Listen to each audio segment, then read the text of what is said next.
Hey, what's up, my fellow butt mashers in the war zone? This is YNOT-the-TIGER, and I'm bringing you a game of Homefront.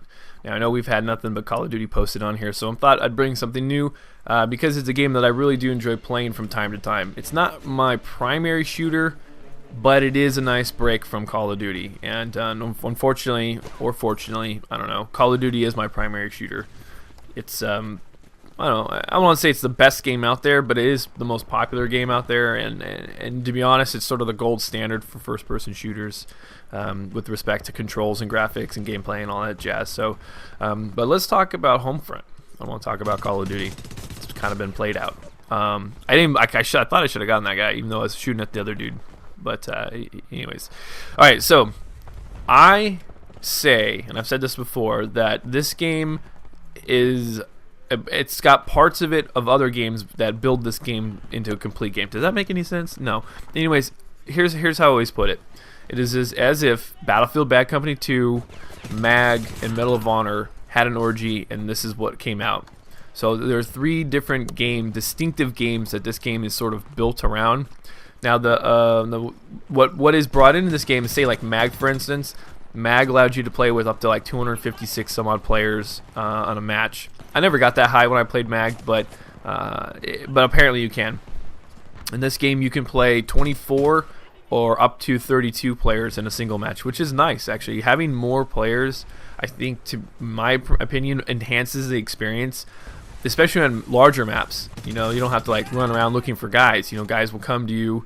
You can play as a team. That's actually, to be honest, that's the hardest thing about playing as a team on the PS3, because I guess nobody likes talking on the PlayStation 3 system. I'm not entirely sure, because I can't really talk for Xbox, but I hear that all the time, is that the Xbox guys are better. There's a lot more trash talking, it seems like, that goes on the PlayStation Network. But anyways, the point is at the beginning of this match, I muted all my teammates because I heard nothing but the sounds of the game coming back through like a Bluetooth microphone or headset, and people just like, you know, cussing when they get killed. You know, it's not really useful information. But anyways, so another aspect besides playing with a boatload of people, there's the kill streak system. You can see on the right here, I've got the personal UV and the RPG right there. Those you select, you put them into your armory. You know, I want these as my kill streaks, and you earn battle points and you unlock them, basically, or you earn the ability to use them. Now, I like the personal UAV because it's pretty self-explanatory. It's nice to know where guys are, where they're going, where they're coming from, and where they are with respect to you. So, for me, that's sort of a no-brainer. The RPG is more of a team-based weapon. Vehicles aren't that big of a deal in this game. They're a big enough deal where I think every now and again, if I have the proper cover, I'm going to take a shot at them. I could use... They have like a Hellfire missile system on a Predator drone. You get 2 Hellfire missiles, and I mean they're guided missiles, so you just don't fire and forget. You have to actually guide them to the target. You only get 2 of them, and it's kind of like, you know, I used it a couple times. I'm just, you know, wasn't completely sold on it, so I don't use it. The only other, I don't want to call them a perk slot because it's not really a perk, but the only other kill streak is like a flak jacket, which apparently allows you to take more damage. Whenever I was using it, it didn't feel like it allowed me to take more damage, and I guess it'll obviously protect you a little bit from grenades and such. I never saw that, so I don't really feel it's a very useful, very viable kill streak to use. Instead, these 2 work great for me until I can unlock something else. I think what I'm going to do is stick with these until I can unlock a bigger, more powerful rocket. There is one more rocket you can unlock, so I think I'll just stick with those. I don't put as much time into this game as I'd like to, just because everyone on my friends list is playing Black Ops, and it's sort of just one of those games that I'm not saying I have to play it. I do enjoy playing it, but after a while it gets a little bit old, you know. Oh, and the great thing about this, and so the aspect of say Battlefield Bad Company is it's just sort of like, it's like I don't know, it just feels like a Battlefield game, you know what I mean? I can't really place why I have that, why I think it meshes with that. It just kind of feels like a Battlefield game. It's a little, the controls are pretty much what feels like it. What's great though is you can go to the prone. Unlike some of the games like Battlefield, you can't go to the prone. You can only, you know, kneel. And Crisis 2, you can only kneel. You can't go to the prone, which I don't know if you would be a wise decision to go to the prone anyways in Crisis 2, because that game is way too fast-paced. Oh, okay, sorry. I just thought about this. The maps.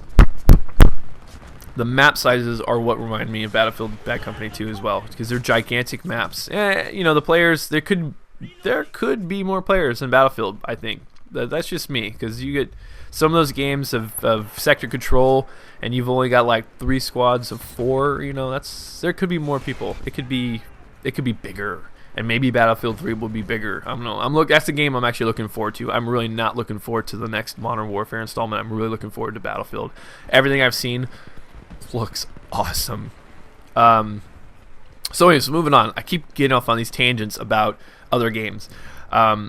My favorite weapons right now are the M4 and the M249. Yeah, M249. The SAW. Basically, it's a light machine gun.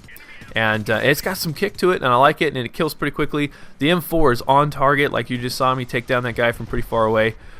It's on target. It's got a high rate of fire. The only thing I wish it had just is a little bit more stopping power. They have the ACR in this game, but it kicks like a mule, even though it's supposed to be the same ammunition. But I don't know. I use it. It just don't like it as much. I have it as a class, but I just don't like it. You know, it'll be one of those things I'll pull out every now and again. Anytime I feel like having my weapon dance around in front of my screen, then I'll do that. But other than that, it just sort of stays in its little perk slot, or armory slot. Then there's also another weapon actually like. It's an M4 variant, if you will. It's called the Diablo. It's a submachine gun, and it shoots so fast. It's ridiculous. It's really a close quarters weapon. I've seen commentators like Make Believe XP use the Diablo on this map, and they do an awesome job. And so this is why I wish I had the personal UAV up there, because I would have seen that guy, and I would have tried to go for that RPG if I knew that guy was there. So, you know, a little done effed up there. And yeah, look at that awesome assist. My poor ass aim. It's really kind of hard to tell like how far, you know, what your kills are. And here's another thing is like you don't get that many kills. Like a COD, I mean, you can't really go 60-3 or whatever, you know, some ridiculous score like that. But you'll get about 20 kills in a match. It's the most. Oh, and like speaking of matches, this is the second match I played from the other night, and I usually like to warm up for a match, just for shits and giggles, to warm up, so that way I'm not, you know, capturing the very first game that I play. I wish I would have been capturing that first game, because I would have had a stud game for you guys. I think I went like 21-7, which doesn't sound like all that great, but I mean it's 3 KD. You know, in this match I think I go 12-6. You know, which is still a 2 KD, so it's not horrible. I'm not complaining about it, but the other game was a lot more exciting. I mean, 21 kills instead of 12 kills. I mean, it's just visually easier to follow. Other things I like about this game is you fly into your spawn like this, and you get to see who's around you. So there have been a couple of times where on a smaller map, you know, you're spawning in, and you'll see a little red name to your left or to your right, and you know immediately to go after them. Unfortunately, you do have to, like, you know, pull the charging handle back on your M4 and go to town. So anyways, guys, we win this big guy here. What is that? 12,000, 8,100. Like I said, I went 12-2-6. So anyways, guys, I'll talk to you later.